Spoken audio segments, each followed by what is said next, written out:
Air travel, fast, efficient and safe. An everyday fact of life now. But not that long ago, it was a very different story. Back in the early 1900s, aviation was in its infancy, and a County Down man was at the forefront of an international race into the skies. Harry Ferguson, known the world over for his tractors, was also the first man to design, build and fly an aircraft in Ireland. I'm Dick Strawbridge, and we're on a mission to make and fly that little plane from the early 20th century. William, you're on, sir. Our test pilot will bravely follow Ferguson into the grey skies of Ulster. Are you ready, William? No, but let's go. That's a chance of a lifetime. It really, really is. Well, there. We're searching out the final few craftsmen, engineers and technicians with the traditional skills to recreate Harry's plane.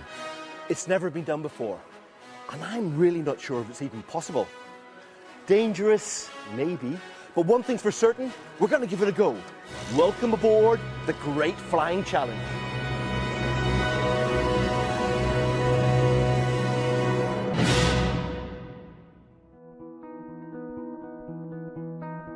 We're looking for Sleep Donard. Yeah, Sleep Donard's over there. The man who's going to fly Harry's plane is taking me for a spin over the gentle farmlands of County Down. What we're going to do is fly over Morndew, see the caravan park, and we'll do a left-hand orbit and then drop down onto the beach and right up the beach. Okay.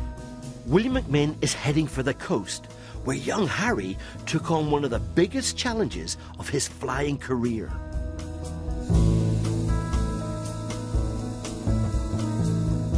Flight demonstrations were growing increasingly popular across the UK as a way of attracting tourists. It's a lovely stretch of beach. Once that tide's out, you have loads and loads of sand. Ideal. The local council offered Harry £100 prize money if he could fly a minimum of 2 miles. That's the mountain ahead of us, okay? You're seeing it? Yeah, yeah. But he bit off a little more than he could chew. He crashed several times, buckled wheels, broke wings. The man was stubborn. He was determined and very brave.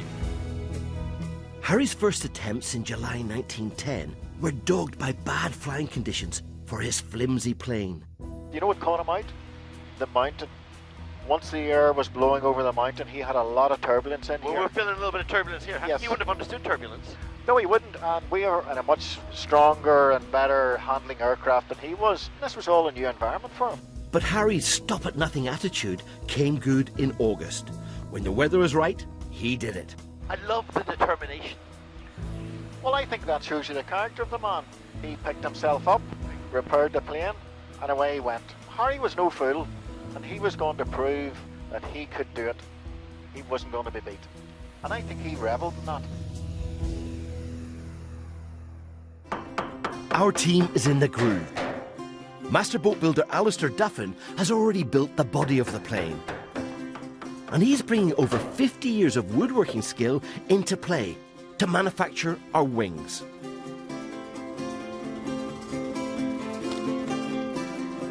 William is also the engineer leading the entire project, but making a vintage replica is well out of his comfort zone. Putting the first cleat or U-bracket in, I was very nervous.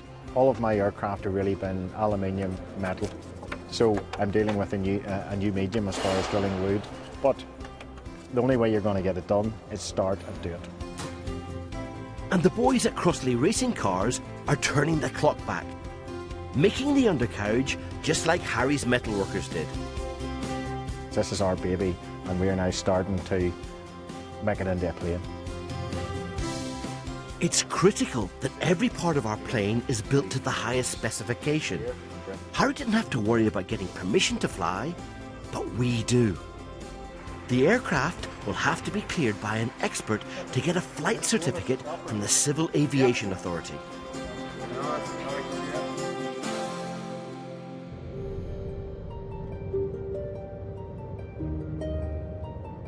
The most important part of our puzzle is still missing.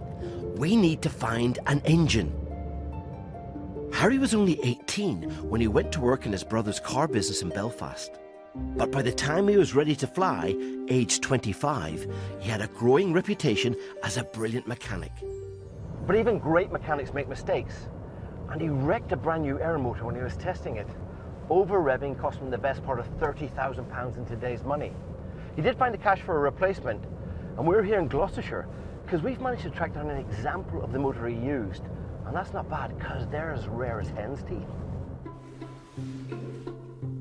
Vintage car enthusiast Richard Scaldwell is as much an artist as a mechanic. And it's thanks to his passion for keeping old engines alive that we can hear what Harry heard. Your interest in old engines and things, where does it come from? Where does it come from? I don't know. They're just amazing things to own, and they are around, and somebody's got to own them, somebody's got to look after them and do something decent with them, haven't they? They're not just engines. So they are actually functional art to me. Well, that's really quite interesting because they are, aren't they? They're so beautiful. Yeah. And is it running? Oh yeah, it's running, yeah. It's the only one that you can see running. Really? Yeah, because the other 3 engines are all in museums and they're not operational. Harry used the same model that now powers Richard's 1914 GN racing car. Richard, that is ridiculously gorgeous.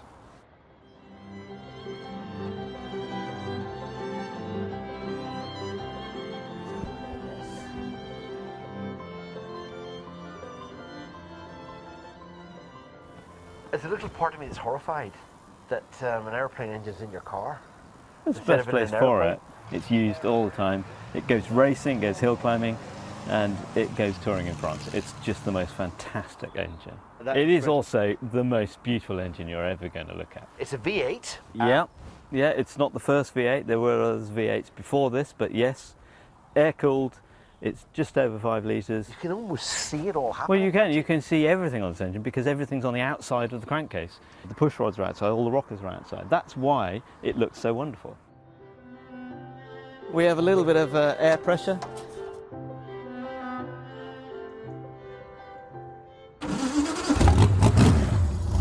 This is exactly what Harry would have been listening to. Yeah. The sound is there. The smell, the heat that we're getting coming off it, and all of that in a time when this was so cutting edge. Absolutely right, yeah.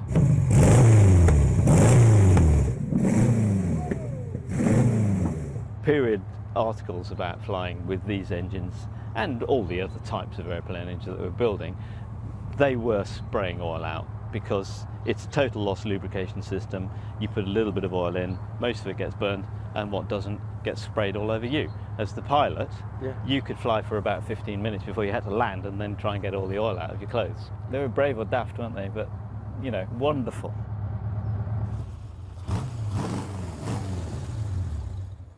What's the chances of us actually taking this engine, getting it out of your car and shoving it on our airplane? I'll shove you on an aeroplane, mate. No, you can't have that engine, no. And I don't think you really want to fly behind this engine. You know, it appears to be completely reliable when you're on 4 wheels, but hanging in the sky, I don't think I'd want to do that, really. Really? Yeah, I think it's a bit late for this one. I think you might have to use something else. Okay, all right. I got to tell you, there's a little part of me wants to use it, with a little part of me saying it's... Yeah, I mean, it does seem daft not using it, doesn't it? But yeah, it's staying in my car. Sorry, mate. Well, with that option firmly off the table, it looks like finding a modern alternative is the way to go. So this is your tank. You hold that in the centre line. Definitely William's area of expertise. Roughly 10.5 inches. 10.5 inches. William has his hands full with the build, but he'll be busier still when he takes the pilot seat. By today's standards, this is a seriously exposed position, sitting more on the plane than in it. But he wouldn't swap Harry's seat for the world. William! Look what I got. Whoa, matey! You've been busy. Is this a present for me? Not yet, not yet. Oh, not yet, it's not. You're a bad man, you're a bad man. Look at this. Yeah. You wouldn't believe the work we have done on this. I do believe it. The whole tail end sorted. Yes, we have it all hinged. Look, rudder moves. Left and right. Elevator moves. Up and down. All the hinges done. And do you notice this bit? Yeah, hold on. Alistair gave you the woodwork, and what did you do? Well, we had to lighten it a little bit. Does that make a big difference? Yes, we have a concern because we are so far back from the engine. Any small weight here has a big bearing on the balance of the plane. So Right. look, we have made it like a piece of cheese. We've probably saved about a third of the weight of that by what we have cut off it.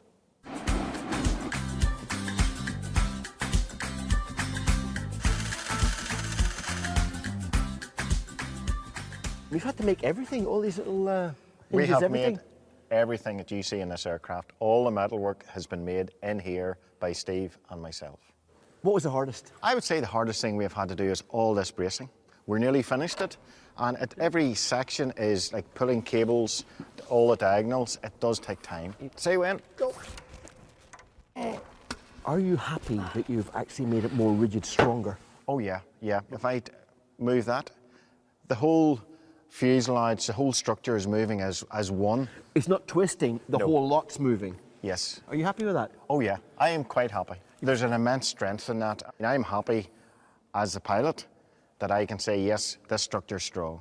It's not exactly the same, but you're happy you're in Harry Ferguson's mindset to produce what is a good engineering solution. Yes, because the plans have no metalwork. So we have to think and we have to design and cut and make. How are we going to do it? How can we do it simply? So this is the results of all our labour. Perfect. It looks like an aeroplane. It looks like a strong airplane. You know what, you've worked so hard. I think you're allowed to sit in your seat. Oh, thank you.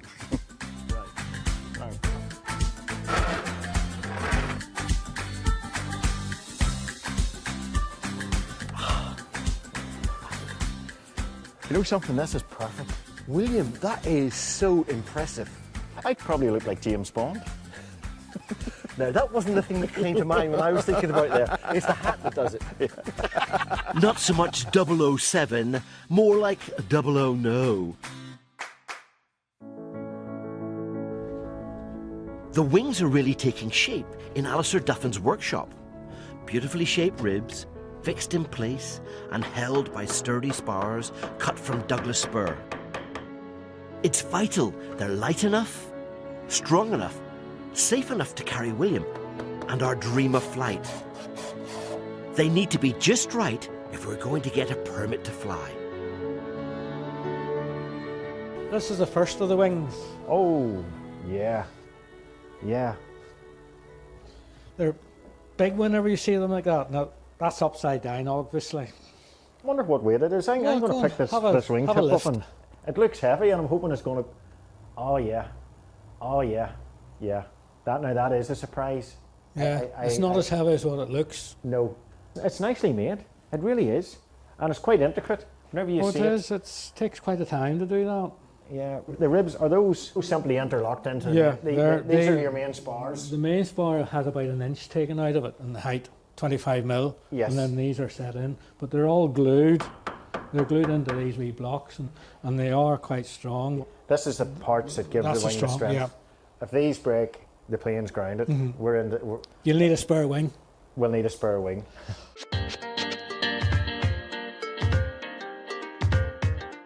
Over at our build headquarters, And crimp when you're ready. Steve Lowry is teaching me how to fix bracing wires to strengthen the fuselage. I'll need about 10 mil through. Now, if you can put that into the third hole on the crimper, Steve is William's wingman on the project, making most of the metal fixings. good. I was born in an RAF camp and raised there and joined up and served my own time in the Royal Air Force and just got a passion for planes of any shape. Did you ever think when you were the young Steve that you're going to be working on something that is so old and so different? As a young Steve, I had no idea that this is how they built planes back then. Now I appreciate the risks they took and the challenges they overcome in engineering to make this basically pile of sticks fly. This pile of sticks is going to fly.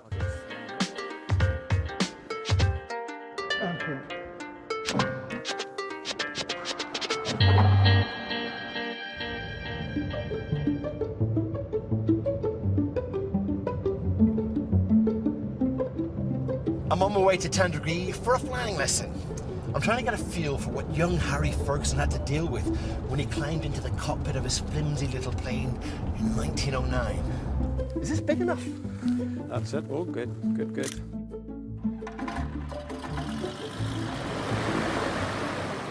Harry Ferguson would have been here at this stage, listening to his engine, nothing else. He would have been bricking. Do you know what? I am.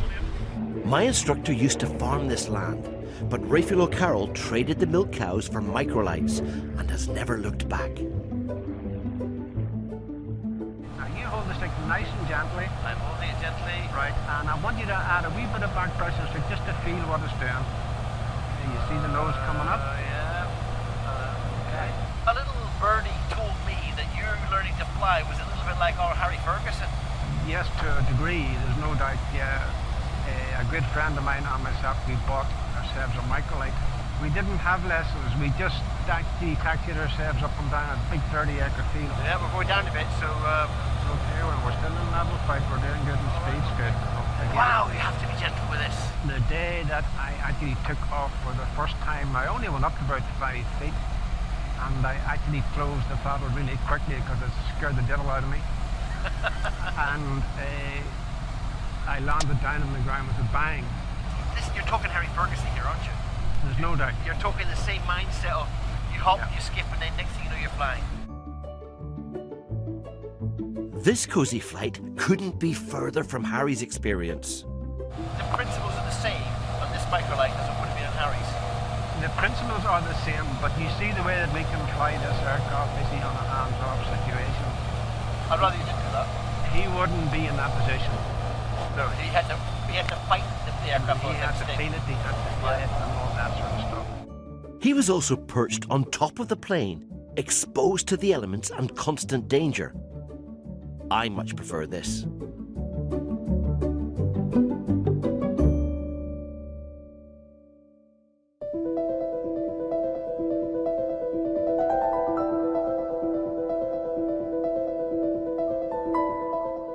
They do it effortlessly, instinctively. Birds inspired the earliest aviators, who studied how wings flex and move to make flight possible.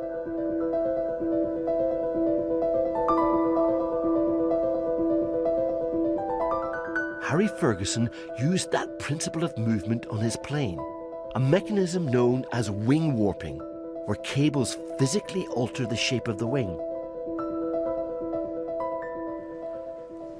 Sounds like old technology, very last century. But the engineers here at Queen's, they know it was an idea ahead of its time. Wing warping is really beautiful because it takes advantage of something that was already there, which is the flexibility of the wings. So the idea is that because they're inherently flexible, if you can force that flex this way with cables and levers and things, what you're doing is you're changing the shape of the wing in a way that's going to give you the lift in the direction that you want it. Okay, so Harry harnessed the flexing of the wings to do Yes. it. Why didn't all the airplanes from then until now have it? Because everybody seemed to have flaps. Yes, you know, why sure, did we go to the sure. flap stage instead of just saying, you know, Harry, Yeah. bright idea, let's do more of that? As we wanted to go faster, we needed stronger, more rigid materials. So then we went to flaps.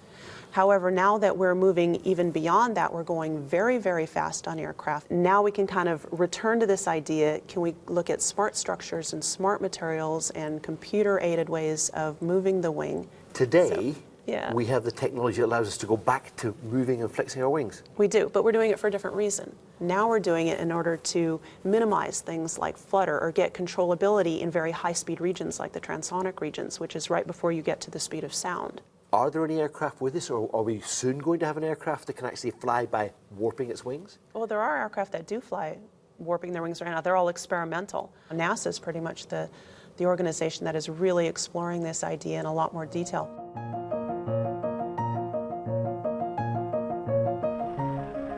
And up near Limavady, under Benevena Mountain, our wings are on their way to be clothed in Irish linen. Many of the earliest aeroplanes were covered in this super strong fabric to make a protective skin over the airframe. It was once commonplace here, woven everywhere. but now the cloth and those who work it are vanishingly rare. Aircraft technician Owen Anderson is one of a bare handful of people capable of covering Harry's plane. Owen, some more to cover, sir. There you go. There's Thank a you rudder. very much, sir. Right. Thanking you. Hey, lots of aircraft in here. Yes, we've got lots of light aircraft here up near the front, 2 tug planes to tow the gliders up, a few microlights. On the back here we have the club gliders. How long has the club been here? Club has been here from the early 30s. Really? Yep, it started down on McGilligan Beach, towing up the gliders with a car, a large car with a V8 engine, towed it up to the cliffs and they soared the cliffs. What do you actually do in the club? What's your title? I'm the club technical officer, a very grand title. Basically, I keep the aircraft in the air, keep the gliders flying. So you do the maintenance as well, the repairs, everything like that? Do the maintenance and the repairs, a few refurbishments every year, just basically keep old gliders flying as well. Old wooden gliders, maybe would have been abandoned maybe a few years ago. I basically try and keep them in existence. But this is my latest project. These are the wings of a 1955 single-seat glider. This glider actually holds the Irish height record, 27,000 feet from Cartow and Dingle Peninsula in County Kerry. Whoa, 27,500, that's the height of Everest. Exactly, exactly. Wood? It's wooden in the front, plywood in the front, and back here is fabric. That's a modern fabric called Seconite. It's a Dacron fabric you iron on with an iron. Quite unlike what we're going to work at in the workshop. That's quite special, isn't it? The workshop, eh? That's the workshop, yep. Owen, what can I say, fella? I recognise this skeleton, but the wing looks phenomenal. You have taken this so far. Must be masses of work in there. Lots of work. It's at least 2 solid days. Heavy work just attaching the fabric to the wings. The wings have come home. This is exactly the right place for them. This is exactly the right place, is right. And this is where Harry would have been down at McGilligan Point. He would have been working on his aircraft as well, because bearing in mind he didn't come up and assemble it and fly it straight away. He would obviously have worked on the aircraft for a few days to get it flight ready. How many people in Ireland would know how to do this? At the minute, maybe a handful, if you're lucky. What can I do to help? Okay, I want you to do a wee bit of stitching. Poke it through here. And you're going to send it back out this side without poking me in the eye. Can you see me? No, I cannot. Ah! Yes. Send it back through. Wow. There's enough string. So long. You had it there, you're on. Go for it. Is that it? Lovely. Come you through now. I want you to do the knot now. Watch your feet because you're standing on the thread. You pulling that there. You can let go of that look now. Hold on tight to that. Yeah, which side will it come from? Back that side there, underneath it now. You're doing well. Now I come down through. And straight through the loop. Give it a good pull because there's a knot on the needle. Yes. Lovely. Give it a good pull. First one. Perfect.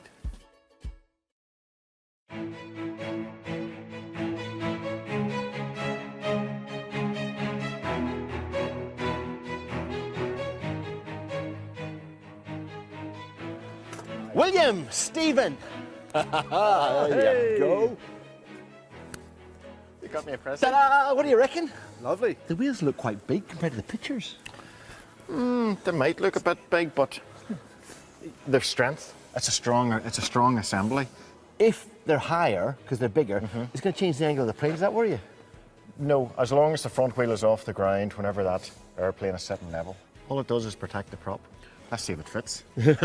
Steve, do us a favour, mate. Grab an Let's go. A-frame.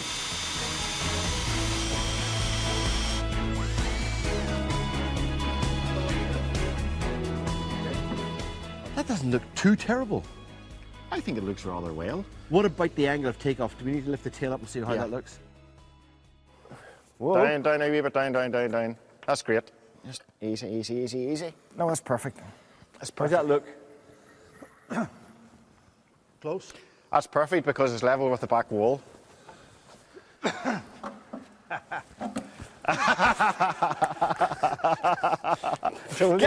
away! I told you. I'm a draftsman, I've got a level eye. That lovely old engine from the distant past will never fly again.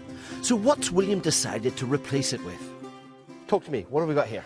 Well, this is a Rotax engine, a 912, a very, very popular engine, a modern engine, which I know will take me into the air, has loads of power, and you see once I start it, it will run. I got the little feeling that the idea of an old engine wasn't cheering you up.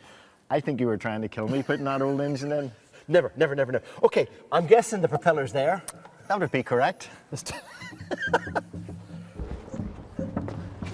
You see, the thing about Harry's engine, the oil that was fed into it got sprayed all over the place. The propeller would have blown it all over him. Correct. You've got a closed system, modern airplane, the oil stays in the engine. This engine is oil tight. Yeah. You see the old engines, that's why pilots wore scarves, so that they could take the scarf and clean their goggles. I never thought of Biggs wearing a scarf just to clean his goggles. When Harry Ferguson took to the air, the skies were open and free to everyone. But a century later, airspace is at a premium and we need permission to fly. Dr. Alexander Ellin is the only engineer in the UK with the experience and credentials to pronounce us flight-worthy. He's here on behalf of the Civil Aviation Authority, and he's marking Williams' homework. If I was to have any concern, my initial view on the fuselage is the amount of weight you've got down the back end. Yeah. And you know, your pilot behind the wing there, the engine being lighter, the amount of weight you've got down the back end, we're going to have to be very careful as to where the C of G lies. Yeah. Finding the centre of gravity is the least of Williams' problems. If I had any significant concerns at the moment, they centre around the wings. Right. I'm concerned about the way that you've joined the ribs to the spars, in particular the way that you've weakened the spars to do it. Is that because there's a slight undercut in the spar, which is weakening the spar? Your spar is about 4 inches deep. Well, you cut into it by 1 inch at the top, and you put in stress raisers every 10 inches along the wing. And I think that if you're trying to get it through a modern airworthiness certification, yes, it would fail. Yeah. Okay. Is it capable of doing the flight that you want to do? The honest answer is I don't know. If you asked me to stand up here now and say, is it strong enough? I would have to say, no, it probably isn't. Right. But what we can do is we can use modern computer analysis. We can look at the strength of the wing. We can use that then to make a judgment. Is it good enough for what you want to achieve? Okay, but it's going to be your judgment call at the end of the day. And if I don't think it's strong enough, I will not authorise the flight test. Next time, will our wings pass the stress test? There it goes. You know what you need? What? 20p for the slobs. I go back to school for a virtual flying lesson in Harry's plane. Oh, I'm Yes. up in the air. Oh, damn. Whoa, whoa, whoa, that's blue skies, people. Are you getting any sensation in there? I do feel sick, actually. There's nobody worried about the fact that I'm heading into space. Let's hope William's a lot better than me in the simulator. You've made me nervous, you really have. And we'll find out what the stress tests mean for our great flying challenge. Alex, good afternoon. We've done the testing. Right. Is it a pass or fail?